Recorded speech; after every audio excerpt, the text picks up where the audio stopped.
एका बैलाला कत्तलीसाठी घेऊन जाणारा टेम्पो मनोर पोलिसांनी पकडलाय। विक्रमगड तालुक्यातील कोसबाड या गावाच्या हद्दीत ही कारवाई करण्यात आली।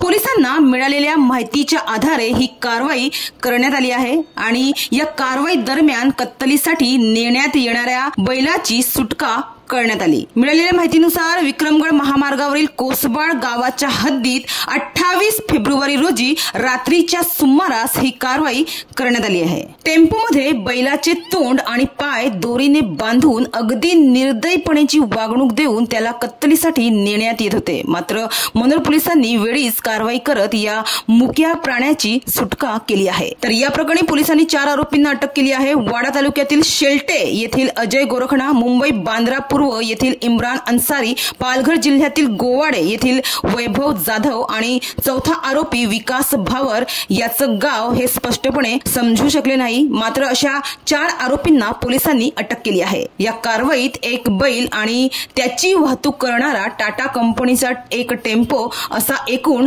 4,25,000 रुपयांचा मुद्देमाल पोलिसांनी जप्त केला आहे। तर या प्रकरणी मनोर पोलीस ठाण्यात कलम 303(2), 3, 5 यासह प्राण्यांना क्रूरतेने वागविणे या प्रतिबंधात्मक कायद्याअंतर्गत गुन्हा दाखल करण्यात आला आहे। या प्रकरणाचा अधिक तपास मनोर पोलिसांकडून सुरू आहे।